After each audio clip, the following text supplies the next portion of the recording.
Bonjour à tous. Vous regardez la pensée démasquée. Dans la vie en collectivité, et pour préserver l'entente, il est nécessaire parfois de faire des concessions. D'après vous, la concession est-elle preuve de faiblesse ou de force? Ce Shabbat, nous conclurons le livre Bereshit par la paracha de Vaïri. Dans cette section, Yaakov, se voyant partir, demande à son fils Yosef de ne pas l'enterrer en Égypte, mais en Israël et dans le caveau des patriarches à Hebron. Or, en lui faisant cette requête, Yaakov s'explique comme pour régler un vieux contentieux et lui dit « Yosef, mon fils chéri, bien que moi-même ne l'ai pas fait pour ta mère, je sais que tu en as le cœur lourd et qu'intérieurement tu me le reproches. Sache que si je l'ai inhumé à Bethléem et non dans le Merat Marpella comme tu l'aurais souhaité, c'est sur l'ordre de Dieu que j'ai agi ainsi, afin qu'elle puisse porter secours à ses enfants lorsqu'ils seront exilés et passeront par cet endroit. Rachel sortira alors de son caveau, elle pleurera en implorant pour eux la miséricorde divine. Mais au fait, pourquoi Yaakov a-t-il choisi ce moment pour se justifier? Rachel était décédée depuis déjà bien longtemps.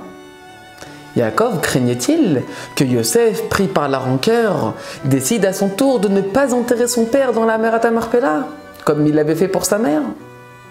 Peut-on imaginer Yosef Hatzadik se venger et refuser d'accomplir la dernière volonté de son père? Le rabbi nous explique que Yosef n'était certainement pas animé d'un quelconque désir de vengeance à l'égard de son père. Et il est également clair que ce n'est pas ce que son père redoutait. Cela dit, Yosef avait depuis toujours de la peine de savoir sa mère enterrée dans un coin seul et abandonné. Lorsque son père lui demande de l'enterrer à Hebron, le chagrin de Yosef s'intensifie, saisissant davantage la valeur de reposer à la Merat Marpella. C'est la raison pour laquelle Yaakov choisit ce moment précis pour soulager Yosef et le rassurer. Par ces mots, Yaakov révèle à son fils que Rachel est en réalité l'archétype de la mère juive. Cette personne prête à renoncer à sa perfection personnelle pour le bien de tous les siens. C'est d'ailleurs elle qui souhaita être enterrée sur le chemin et ainsi pouvoir venir en aide à ses enfants. Ce sens inné du sacrifice et du dévouement fut transmis à toutes les femmes juives de génération en génération.